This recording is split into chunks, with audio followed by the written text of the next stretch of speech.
Yispurat. Opening, the weight of silence.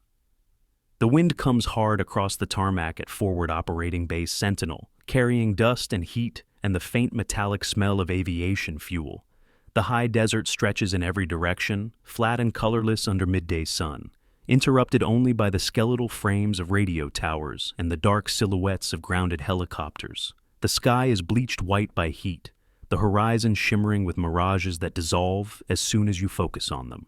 In the center of Hangar 7, an AH-64 Apache sits grounded, its blades tied down with heavy canvas straps, its access panels open like surgical wounds, exposing the intricate veins of hydraulics and wiring beneath.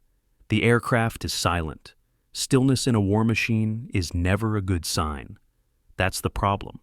Around the Apache, voices rise and fall in sharp bursts, overlapping with the clatter of tools against metal and the electronic chirp of diagnostic tablets. Junior pilots lean against toolboxes, with their arms crossed, watching mechanics crawl through access panels with flashlights and multimeters. The flight line chief stands near the nose, phone pressed to his ear, nodding grimly at whatever bad news is coming through the line.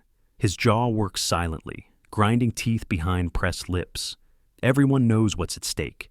In 6 hours, Colonel Michael Reese arrives for an operational readiness inspection. If the Apache doesn't fly, the unit fails. If the unit fails, careers end. Transfers happen. Commands get reassigned. The kind of consequences that follow you for years. Still nothing? Captain Derek Garrett asks, stepping into the hangar with his flight suit half-zipped, aviator sunglasses hooked on his collar, sweat already darkening the fabric under his arms. He's 32, square-jawed, confident in the way pilots often are when they've logged enough hours to believe they've seen it all. The crew chief, Master Sergeant Phil Kowalski, shakes his head without looking. Up from his tablet. System's fault, won't clear. We've cycled diagnostics 3 times. Power on self-test keeps throwing the same error code. Garrett swears under his breath, running a hand through short-cropped brown hair. We need that bird in the air before Reese gets here. We know, Kowalski says flatly. Believe me, we know. The tension is thick enough to taste, heavy as the heat pressing down on the concrete floor. Mechanics move with urgency, but not confidence. The fault is buried somewhere in the avionics suite, invisible, intermittent, impossible to trace with standard procedures. Every minute lost feels like weight added to the room, like the ceiling pressing lower with each failed diagnostic cycle. In the far corner of the hangar, near the oil-stained mop bucket and wheeled cleaning cart stacked with spray bottles and rags, an elderly woman in gray coveralls pushes a wet mop slowly across the concrete floor. Her hair is white and pulled back in a loose bun, streaked with the last remnants of what might have once been dark brown. Her face is lined with age, weathered by years of sun and wind, her hands spotted and scarred in ways that speak of hard use. She keeps her head down, her movements deliberate and unhurried, the mop swishing rhythmically across the floor in a pattern she's repeated thousands of times. No one looks at her. Not the pilots, not the mechanics, not the officers standing near the command desk reviewing checklists. She is invisible. Her name tag reads, Rivera. Or, no rank, no title, no insignia. Just a civilian contractor. The base janitor. She's worked here for 9 years, cleaning hangars and offices, emptying trash, mopping floors, wiping down windows, scrubbing toilets. She arrives before dawn and leaves after dusk, moving through the base like a ghost, present but unseen, necessary but unacknowledged. She speaks rarely, smiles never, and no one knows where she came from. There's no biography, no history, no story attached to her. Just Rivera, the old woman who cleans. Garrett glances her way once, dismissively, his eyes sliding over her the way you'd glance at a piece of furniture, and then turns back to Kowalski. Get it done, he says, voice edged with frustration. I don't care how. Bypass the system if you have to. Just get that Apache airborne. Kowalski grimaces. Can't bypass avionics, sir. Not without risking the whole mission processor. Then fix it the right way. We're trying. The mechanics return to their work, voices low and tense. The woman named Rivera continues mopping, the only sound in her corner the soft splash of water against concrete.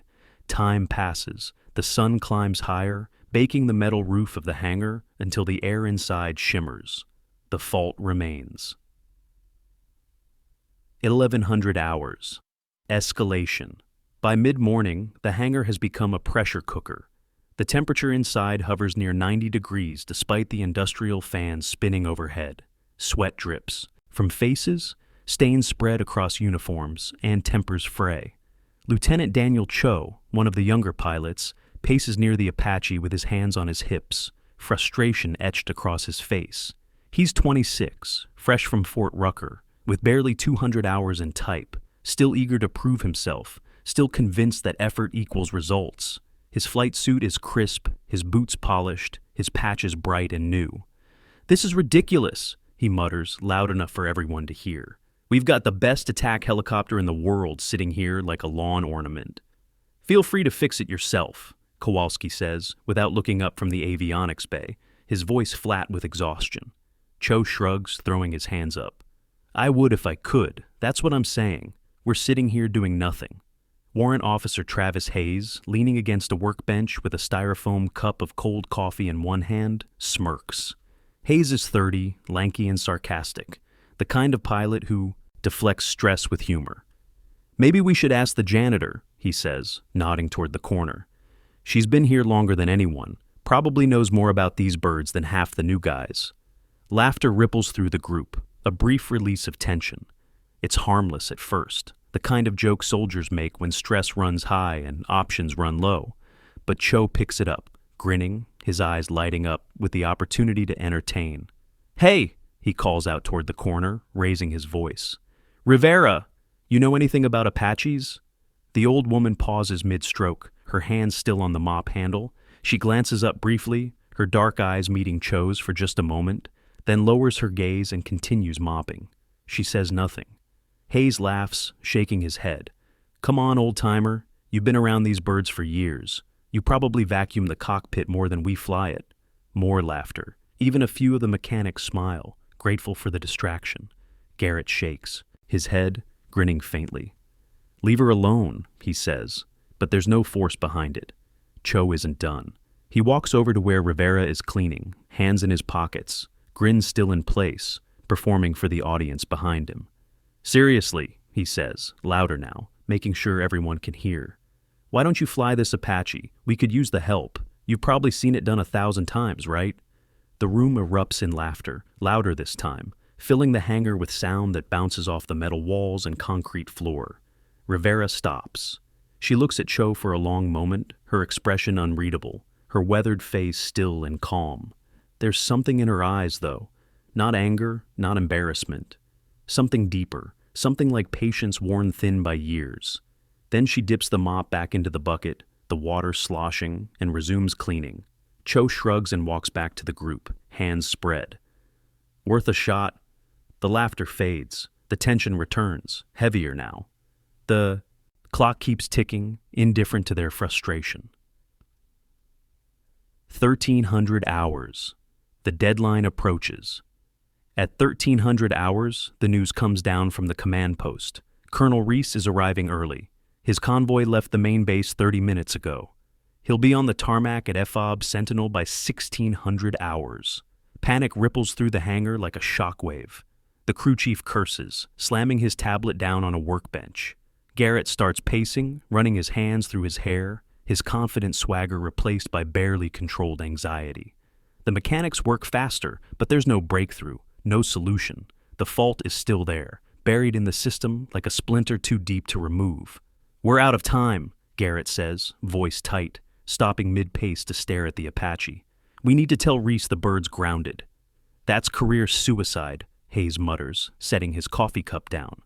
"It's the truth," Garrett snaps. "What else are we supposed to do? Lie to a colonel? We could..." "There's no we could. Either the bird flies or it doesn't." They stand in silence, staring at the helicopter. It's a machine worth tens of millions of dollars, engineered to perfection, designed to survive in the most hostile environments on Earth, flown by some of the best pilots in the world, and right now, it's useless. Rivera continues mopping in the corner, her movements steady, unchanged. She's witnessed this kind of chaos before, many times. She knows how it ends. 15:30. Hours. The colonel arrives. The sound of boots on concrete breaks the silence, heavy, deliberate, rhythmic. The hangar doors swing open with a metallic groan, and Colonel Michael Reese steps inside. He's 58, lean and hard as iron, with silver hair cropped close and a face carved by 3 decades of command. His uniform is immaculate, his posture perfect, his eyes sharp and assessing. A chest full of ribbons earned across deployments in the Gulf, the Balkans, Iraq, Afghanistan. He walks like a man who expects answers and gets them. Behind him, 2 aides follow with tablets and clipboards, taking notes, recording everything. "Status," Reese says, not a question, a command. His voice carries across the hangar, cutting through the ambient noise of fans and distant helicopters. Garrett straightens, stepping forward, shoulders back. "Sir, we have a systems fault on Apache 27. We've been unable to clear it for flight." Reese's jaw tightens, a muscle twitching beneath the skin. "How long has it been down?" "Since 0900, sir." "And you haven't fixed it?" "No, sir. We've run full diagnostics multiple times. The fault persists." Reese walks to the helicopter, his boots echoing on the concrete. He inspects the open panels, the diagnostic screens glowing with error codes, the tools scattered around the airframe. He says nothing, but his silence is louder than shouting. It fills the space, pressing down on everyone present. Then he stops. He turns slowly, his eyes scanning the room, landing on each face, each uniform, each tool, each detail. "Who last touched this aircraft?" he asks, his voice quiet but edged with steel. The crew chief hesitates, glancing at Garrett. "We've had multiple hands on it, sir. Diagnostics team, avionics specialists, flight crew. Who was here when it went down?" No one answers. The silence stretches, uncomfortable, heavy. Hayes, trying to lighten the mood, gestures toward the corner with a forced grin. "Well, Rivera's always here. Maybe she knows something." A few nervous chuckles ripple through the group. Reese doesn't smile. He doesn't move. He just looks. His gaze shifts toward the corner, where Rivera stands near her mop bucket, watching quietly. Her hands rest on the handle, her posture upright despite her age. She doesn't flinch under his scrutiny. "Rivera?" Reese says, his tone shifting, something almost careful in it now. She nods once, a small dip of her head. "You work here?" "I clean here," she says. Her voice is low, steady, calm. The voice of someone who doesn't need to prove anything. Reese studies her for a long moment, his eyes narrowing slightly as if trying to place something. Then, unexpectedly, he walks toward her. The room goes still. Every eye follows him, confusion mixing with curiosity. He stops a few feet away, looking at her face, her eyes, the lines around them, the scars on her hands. Something shifts in his expression, recognition, disbelief, a flicker of something that might be awe. "When did the fault code appear?" Rivera asks, speaking to Kowalski without breaking eye contact with Reese. Kowalski blinks, caught off guard. Right after a power-on self-test, around 0900. "And you've been running diagnostics from the ground station?" "Yes, ma'am." "Did you check the redundancy link on the mission processor?" Silence. Kowalski exchanges a glance with the avionics tech, a younger sergeant named Miller. Both look blank. "No," Kowalski admits, his voice quieter now. Rivera nods, unsurprised. "It's not the processor, it's the link. You've been chasing a phantom fault because the system thinks there's a failure when there isn't. The automated self-test defaulted to a fail-safe mode. Reset the link manually, bypass the automated check sequence, and recertify from the cockpit. You'll clear the fault." The room is frozen. Every word she spoke was precise, technical, exact. Not the language of a janitor. The language of someone who knows the aircraft inside and out, who understands its systems at a level that takes years to develop. Reese takes a slow breath, his chest rising and falling. Then, in front of everyone, pilots, mechanics, aides, he comes to attention. His right hand snaps up in a crisp salute, perfectly executed, held steady. "Golden Eagle," he says, his voice carrying across the silent hangar. The words land like thunder. No one moves, no one breathes. The fans overhead continue spinning, but the world has stopped. Rivera's expression doesn't change, but something flickers in her eyes. Memory, pain, recognition. Slowly, deliberately, she returns the salute with the precision of someone who once did it 1,000 times, her hand moving to her brow despite the civilian coveralls, despite the mop in her other hand. "Colonel," she says quietly. Reese lowers his hand, his voice quieter now, almost reverent. "I didn't know you were here. I didn't advertise it. Why?" She doesn't answer immediately. Her eyes move to the Apache, to the open panels, to the cockpit visible through the canopy. "I had my reasons." Reese nods slowly, understanding something the others don't. He turns back to the crew chief. "Do exactly what she said, now." "Yes, sir." Rivera turns to leave, to return to her mop, but Reese speaks again. "Will you supervise the fix?" She pauses, her back to him. "If you want," she says. "I do." She sets the mop aside and walks toward the helicopter. Every step is measured, purposeful, carrying the weight of someone who knows exactly where she's going and why. When she reaches the avionics bay, she kneels beside it with the ease of someone who's done it 10,000 times. Her movements efficient despite her age. The crew chief approaches cautiously, uncertainty written across his face. "Ma'am, I know," she says, cutting him off gently. "Show me what you've checked." He does. She listens, asks pointed questions, her fingers tracing wiring harnesses and data connections with absolute certainty. Within minutes, she's identified the exact issue. A redundant data link that defaulted to a failsafe mode during the automated test, creating a false fault that couldn't be cleared without manual override. A known issue in early Apache variants that was patched in later software updates, but still appeared occasionally in legacy systems. She walks the avionics tech through the reset procedure step by step, her voice calm, clinical, patient. She doesn't lecture, she teaches. She points out why the fault occurred, what the system was trying to protect, and how to verify the fix without triggering another cascade. 30 minutes later, the diagnostic screen clears. The fault code disappears. The system status indicator glows green. The crew chief exhales, a sound like relief and disbelief mixed together. "How did you know?" Rivera stands, brushing dust from her coveralls.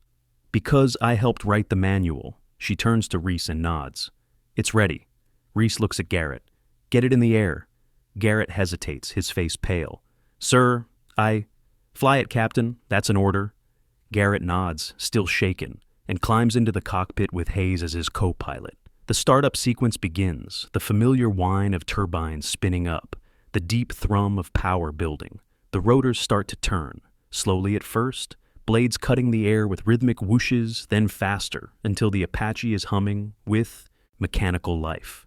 Reese and Rivera stand side by side at the edge of the hangar, watching. The helicopter lifts off, nose dipping slightly, climbing smoothly into the bleached desert sky. It banks left, executes a clean turn, and accelerates away, perfect in every movement. Reese glances at her. "You could still do it?" "No," she says, her eyes following the Apache. "I couldn't. You just proved otherwise." She shakes her head. "Knowing how it works and being able to fly it are different things." "Why?" She's quiet for a long time, watching the helicopter grow smaller against the white sky. Then, softly, "Because the last time I flew, someone died." Act 2, Into the Fire. The revelation. The hangar has gone silent. Not the silence of waiting, the silence of shock, of disbelief, of minds trying to reconcile what they thought they knew with what they've just witnessed. Garrett stares from the tarmac where he's just landed, still in the cockpit, helmet in, his lap. Cho's mouth hangs open, his earlier grin vanished. Hayes looks like he's been slapped, his usual sarcasm stripped away. The mechanics stand frozen, tools in hand, unable to process what just happened. Colonel Reese turns to face the assembled group. His voice is firm, controlled, but there's an edge to it that wasn't there before, an edge that says he's seen enough disrespect for one day. "Does anyone here know who you just laughed at?" he asks, his gaze sweeping across every face. No one answers. A few heads drop, feet shuffle on concrete. Reese gestures toward Rivera, who stands quietly near the Apache, hands at her sides, expression unreadable. Chief Warrant Officer 5 Elena Rivera, retired, call sign, Golden Eagle, test pilot for the AH-64A Apache program from 1986 to 1999, first woman to fly the Apache in live-fire certification trials, instructor pilot for the first 3 operational squadrons deployed to Germany and Korea, over 4,000 hours in type. Survived 2 shootdowns, trained half the senior aviators currently flying combat missions across 3 continents. The words hit like hammer blows. Each fact lands with weight, building a picture that contradicts everything they assumed. Faces pale, eyes drop. Cho looks like he wants to disappear into the floor. Reese continues, his voice harder now. She flew the Apache before most of you were born. She wrote portions of the tactical manual you study. She set flight hour records that still stand, and you told her to fly it as a joke. The silence deepens, heavy with shame. Rivera remains still, her face calm, her hands resting loosely at her sides. She doesn't gloat, doesn't correct anyone, doesn't add to their humiliation. She just exists, patient and quiet, as she always has. Reese turns back to her, his tone shifting, softening. "Why are you here, Elena?" She looks at him for a long moment, weighing her answer. "Because I still need to be near them." "Near what?" "The aircraft." She glances at the Apache, her expression unreadable. "I can't fly anymore, but I can still be here." Reese nods slowly, understanding something in her words that the others miss. "How long have you been working here?" 9 years. "And no one knew?" "I didn't want them to know." "Why?" She doesn't answer immediately. Her eyes move across the hangar, taking in the faces, the machines, the familiar smell of fuel and hydraulic fluid and metal. "Because I didn't want to be Chief Warrant Officer Rivera anymore. I wanted to be nobody. It was easier that way." Reese studies her, reading the pain beneath the calm. "Easier for who?" "For me." He doesn't push. Instead, he asks, "Will you tell them what happened? Why you left?" Rivera's jaw tightens, the first visible sign of emotion. "Not here, not now." Then later, "In my office." She nods once. Reese turns to Kowalski. "The Apache is certified. Log it as mission ready. Dismissed." The mechanics scatter, grateful for the escape. The pilots linger, uncertain, until Reese gives them a look that sends them moving as well. Only Rivera remains, standing alone in the hangar as the group disperses. Garrett approaches her cautiously, helmet still under his arm, his earlier confidence replaced by something that looks like contrition. "Ma'am," he says, and the word carries weight now. Respect instead of formality. "I owe you an apology." Rivera shakes her head. "You didn't know." "That's not an excuse." She studies him for a moment, then nods. "Accepted." Cho steps forward next, struggling for words, his face flushed. I shouldn't have. What I said was." "You made a joke," Rivera says, her voice even. "It happens. Forget it." "I won't," Cho says quietly. And there's sincerity in his voice now, the arrogance burned away. Hayes says nothing, but he meets her eyes and nods once, a gesture of respect. It's enough. Garrett clears his throat, still uncomfortable. "Colonel Reese told us about your record, what you did for the program. For all of us." He hesitates. "If there's anything we can do—" "Fly well," Rivera says, her voice firm. "That's all I ever wanted. Fly well and bring your people home." She moves past them, toward the corner where her cleaning supplies wait. The pilots watch her go, silent, respectful, ashamed. As she picks up the mop, Kowalski approaches, his expression serious. "Ma'am, if you ever want to sit in the cockpit again, just for old time's sake, the bird's yours." Rivera pauses. She looks at the Apache, at the instrument panel visible through the canopy, at the worn cyclic and collective grips she once knew better than her own hands. For a moment, something like longing crosses her face. "Maybe someday," she says, but they both know she won't. 1800 hours, Reese's office. They sit in Colonel Reese's office 2 hours later, after the Apache has completed its certification flight and returned to the flight line. The sun is setting outside, casting long shadows across the base. The office is Spartan: desk, chairs, filing cabinets, a map of the region on one wall, A photograph of an Apache in flight on another. Reese pours 2 cups of coffee from a battered percolator and sets one in front of Rivera. She wraps her hands around it, staring into the steam rising from the dark liquid. I read the after-action report, Reese says, settling into his chair. Operation Granite Shield, Kosovo, 1998. Rivera doesn't look up. Her hands tighten around the cup. You were flying close air support for a trapped infantry platoon near Mitrovica. Weather was bad, visibility near zero. Took ground fire from concealed positions, lost hydraulics, lost comms, still completed the mission, put 30mm rounds on target, suppressed the enemy, allowed the platoon to withdraw, landed with 1 engine, no tail rotor authority, and half the flight controls offline. They gave you the Distinguished Flying Cross for that. They gave me a medal, Rivera says, her voice low. They didn't give me back my co-pilot. The room goes still. Even the hum of the air conditioner seems to fade. Reese waits, patient, giving her space. Rivera takes a slow breath, the kind that comes from somewhere deep, from a place that's been locked away for years. His name was Warrant Officer Thomas Chen, 24 years old, 3rd-generation Army aviator, best stick I ever flew with. Smooth on the controls, calm under fire, could read terrain like a map. He was in the front seat when we took the hit. Her voice doesn't waver, but her knuckles go white around the cup. Shrapnel came through the canopy, RPG proximity fuse, close enough to fragment but not detonate fully. It punched through the armored glass, through his visor, into his chest and throat. I kept the bird in the air, muscle memory, training, whatever you want to call it. But I couldn't stop the bleeding. I couldn't reach him. I couldn't do anything except fly. She pauses, swallowing hard. He died 2 minutes before we touched down. I heard his breathing stop over the intercom.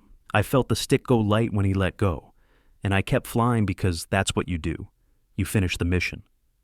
Reese's expression doesn't change, but there's pain in his eyes, the kind that comes from having been there, from knowing exactly what she's describing. I told myself it wasn't my fault, Rivera continues, her voice steady but brittle. I told myself I did everything right, that we saved the platoon, that Chen would have wanted me to finish the mission, that his death had meaning. You did do everything right, Reese says gently. You saved 32 soldiers that day. Then why does it still feel like I failed? Reese has no answer, because there isn't one. Some wounds don't close, no matter how much time passes. Rivera sets the cup down carefully, as if it might shatter. I stayed in for another year after that, flew training missions, instructed new pilots, went through the motions. But every time I climbed into that cockpit, I saw his face, heard his breathing stop, felt the moment he died, and I didn't. So you retired. I walked away, took an honorable discharge, told myself I was done with flying, done with the Army, done with all of it. She looks at him, her dark eyes steady. But I wasn't. I couldn't be. The Apache was all I had for 13 years. It was my identity, my purpose, my family. Without it, I didn't know who I was. So you came back. Not as a pilot, I couldn't do that. But I could be near the aircraft. I could be around people who understood what it meant to fly, even if they didn't know I'd done it. So I took the only job available that let me stay on base without wearing a uniform. You became a janitor. I became invisible. She smiles faintly, sadly. It worked. For 9 years, no one saw me. No one asked questions. No one expected anything. And that was fine. I didn't need to be seen. I didn't need recognition or respect or acknowledgement. I just needed to be here, in the hangars, near the machines that still mattered, even if I couldn't fly them anymore. Reese leans back, studying her with something like admiration. Do you know how many pilots you trained during your active service? Some. Over 300, directly or indirectly. I looked it up. Half the aviators in this command, and a dozen other commands, owe their careers to you. Your training standards are still used at Fort Rucker. Your tactical innovations are still taught in advanced courses. And today, you saved a mission without even sitting in the cockpit. Today I told someone to flip a switch, Rivera says. Today you reminded an entire unit what competence looks like, what humility looks like, what service without ego looks like. Rivera says nothing, her gaze dropping to her hands. Reese stands, walks to his desk, and pulls out a file folder. He sets it in front of her, opening it to reveal forms, documents, photographs. I'm reinstating your service record in the base archives. Your name, your rank, your call sign, your awards, your flight hours. You'll be listed as a historical contributor to the Apache program, and your photograph will be placed in the Hall of Honor. I don't want that. It's not about what you want, Reese says firmly. It's about what's true. It's about the pilots who come after you knowing who paved the way. It's about respect, history, and accountability. She looks at the file but doesn't open it. You don't have to fly again, Reese says, his voice softer now. You don't have to wear a uniform or accept a position or do anything you don't want to do. But you don't have to hide either. You've earned the right to be seen. Rivera closes her eyes, exhaling slowly. I'll think about it. That's all I ask. 2 days later, the hangar shifts. The days that follow are strange for Rivera. Word spreads quickly on its base, always does, and within 48 hours, everyone knows. The janitor is Golden Eagle. The old woman mopping the floors is a legend. Pilots nod when she passes. Mechanics greet her by name. Officers step aside in hallways. It's uncomfortable at first. The attention she spent years avoiding, suddenly unavoidable. But slowly, she adapts. She continues her work. Mopping, cleaning, maintaining the quiet routines that have sustained her for nearly a decade. But now, when she's in Hangar 7, pilots approach her with questions. Not jokes. Questions. Ma'am, can you explain the emergency hydraulic bypass procedure? Chief Rivera, what's the best approach for low-altitude terrain masking in mountainous regions? Golden Eagle, is it true you once landed an Apache with no tail rotor? She answers them, patiently, precisely, without condescension, and in those moments, something shifts, not in her, in them. They begin to see the aircraft differently, to respect the machine, the training, the history behind it, to understand that the Apache isn't just a weapon. It's a legacy built by people like Rivera, tested in blood and fire, refined over decades. One afternoon, a young female pilot named Lieutenant Sarah Mendez approaches her in the hangar. Mendez is 25, fresh out of flight school, nervous and eager, the way Rivera once was. Ma'am, Mendez says, I heard you were the first woman to fly the Apache in combat. Is that true? Rivera looks at her, considering. One of the first. There were others. What was it like? Rivera considers the question, weighing her answer. It was loud. It was fast. It was terrifying and exhilarating and over before I knew it. And then it was just part of the job. Do you miss it? Rivera glances at the Apache sitting in the hangar, its rotors still, its cockpit empty. But in her mind, she can still hear the turbines spooling up, still feel the cyclic vibrating in her hand, still see the horizon tilting as she pulls into a combat turn. Every single day, she says quietly. Mendez nods, understanding. I hope I can be half as good as you were. Rivera meets her eyes, seeing herself decades ago. You will be. Just remember why you're flying. Not for medals, not for rank. For the people beside you, for the mission, for the ones who can't fly anymore. Mendez smiles, salutes, and walks away. Rivera returns to her mop, but the weight feels lighter now. Act 3. The Cost. 3 weeks later, the ceremony. 3 weeks after the incident in Hangar 7, a small ceremony is held in the base conference room. It's a modest affair, no press, no fanfare, just the unit personnel and a handful of senior officers from the main base. Colonel Reese stands at a podium, addressing the assembled crowd. Behind him, a screen displays a photograph of a younger Rivera in full flight suit and helmet, standing beside an Apache with her arms crossed, a faint smile on her face. The caption reads, CW5, Elena Rivera, Golden Eagle, AH-64, test pilot and instructor, 1986-1999. Today, Reese says, we honor a legacy that has been with us all along, even when we didn't recognize it. Chief Warrant Officer 5. Elena Rivera dedicated 13 years of her life to the Apache program. She flew missions that shaped doctrine. She trained pilots who became leaders. She set standards that we still strive to meet. And for the past 9 years, she has continued to serve this unit quietly, without recognition, without expectation, simply because she loves the aircraft and the mission. He pauses, letting the words settle. Her contributions are being formally recognized and archived. Her name will be placed in the Hall of Honor alongside the other pioneers of Army aviation, and her story will be taught to future generations as an example of service, humility, and dedication. Applause fills the room, respectful and sincere. Rivera sits in the front row, wearing the same gray coveralls she always wears, her hands folded in her lap. She looks uncomfortable with the attention, but doesn't protest. Reese presents her with a plaque, a simple brass plate mounted on polished wood, engraved with her name, call sign, years of service, and a silhouette of an Apache in flight. She accepts it, thanks him quietly, and returns to her seat. The ceremony concludes. People approach her afterward, pilots, mechanics, officers, offering congratulations, asking questions, expressing gratitude. She handles it with grace, answering where she can, deflecting where she must. But when the room finally empties and she's alone, she stares at the plaque for a long time. It's not the medal she wants. It never was. What she wants, she can never have again. The memory that never fades.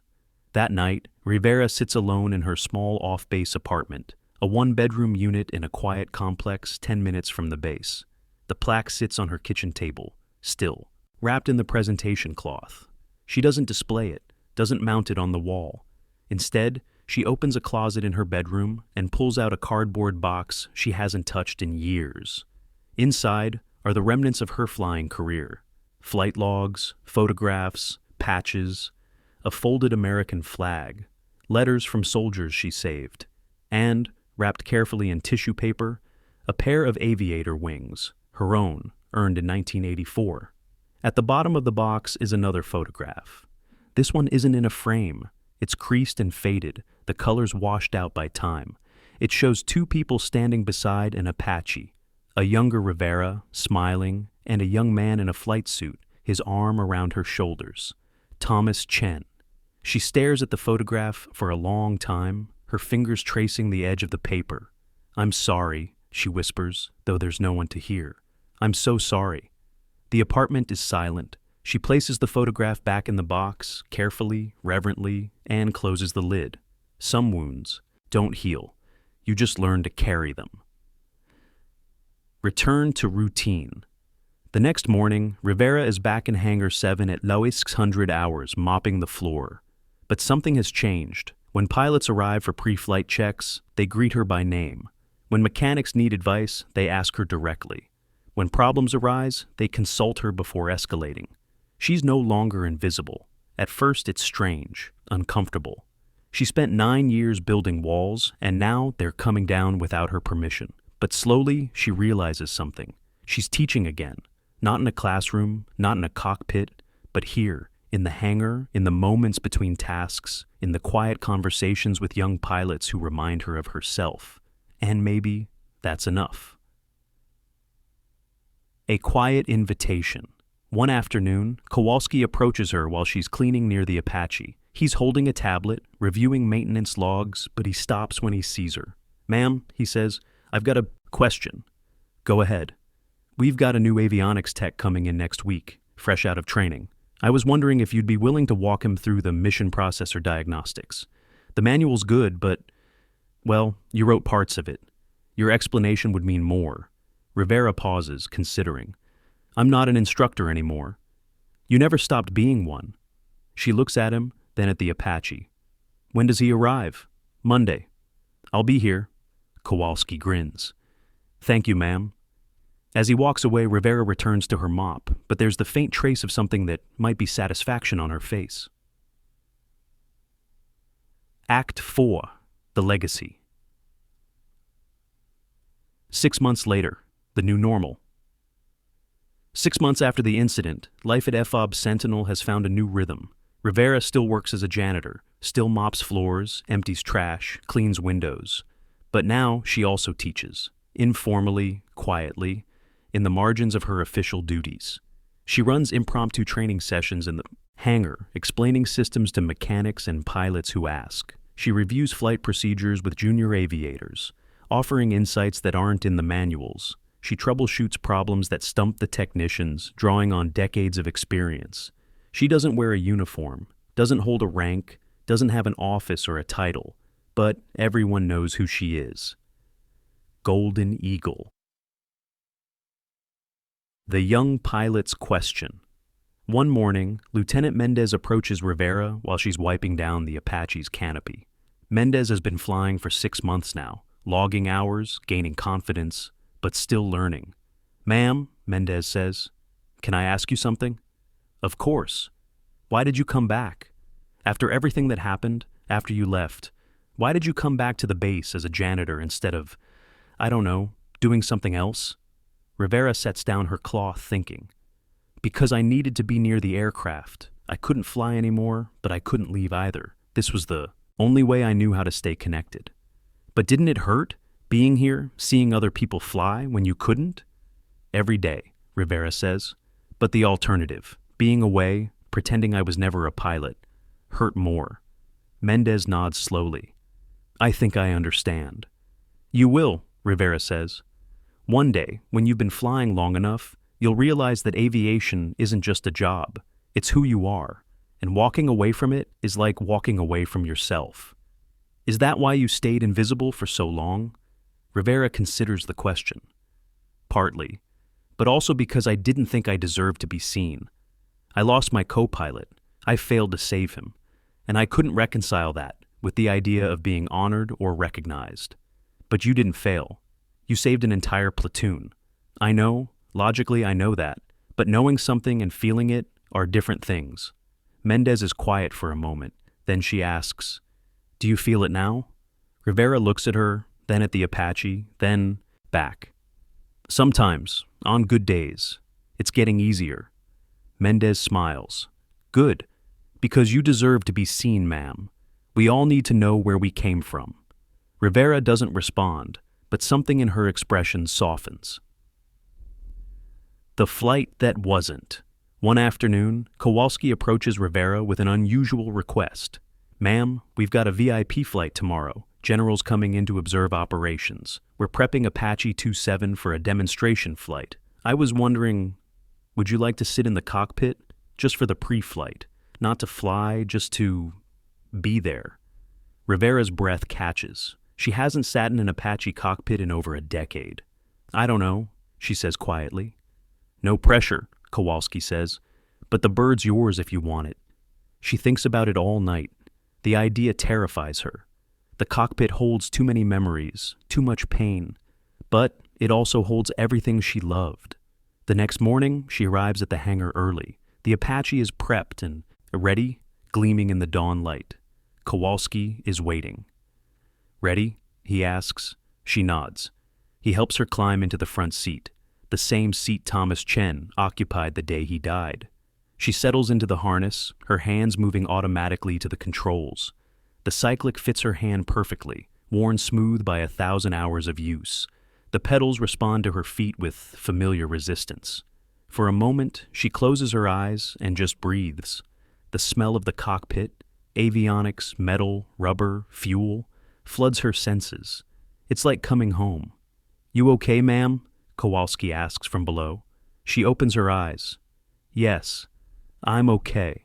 She sits there for 10 minutes, not moving, just remembering. Then she climbs out, thanks Kowalski, and returns to her mop. But something has shifted inside her. She's made peace with the cockpit, not forgiveness, not forgetting, but peace. The letter. A week later, Rivera receives a letter. It's forwarded from the Veterans Affairs Office, addressed to Chief Warrant Officer Elena Rivera, care of Fort Rucker. Inside is a handwritten note from a man named David Chen, Thomas's younger brother. The letter is simple. "Chief Rivera, I heard you were found after all these years. I wanted to reach out. My family has always known what you did for Tommy. We read the after-action report. We know you brought him home. We know you saved those soldiers. For a long time, I was angry. Angry that he died. Angry that you lived. But I've had 27 years to think about it, and I know now that anger was misplaced. Tommy loved flying. He loved the Apache, And he loved being your co-pilot. He told me once that if he ever died, he hoped it would be in the cockpit, doing the job he believed in. You gave him that, and you gave us closure. Thank you. David Chen. Rivera reads the letter 3 times, tears streaming down her face. It's the first time she's cried in years. The final scene. The hangar is quiet now. The sun has set. The base is winding down for the night. Elena Rivera pushes her mop slowly across the concrete, the same rhythm she's followed for 9 years. But this time, she's not invisible. This time, she's seen. Pilots nod as they pass, mechanics wave, officers acknowledge her with respect. She stops near the Apache, sets the mop aside, and places one hand on the fuselage. The metal is cool under her palm, familiar and steady. For a moment, she closes her eyes and remembers. The roar of turbines, the vibration of the rotors, the horizon tilting as she banks into a turn, Thomas Chen's voice in her headset, calm and confident. Then she opens her eyes, picks up the mop, and finishes her work. She doesn't need to fly anymore. She doesn't need medals or recognition or applause. She just needs to be here, near the aircraft, near the memory, near the only family she ever really had. And that, somehow, is enough. The lights in the hangar dim, the doors close, the base sleeps. But in the morning, when the pilots arrive, they'll see her again. Quiet, steady, essential, and they'll remember. Not the laughter, not the mockery, but the moment an old janitor reminded them what true greatness looks like. It doesn't shout, it doesn't demand, it doesn't fade, it just keeps working, quietly, humbly, until the mission is done. And maybe that's what courage really is, not the medal you wear, but the silence you carry and the legacy you leave behind. And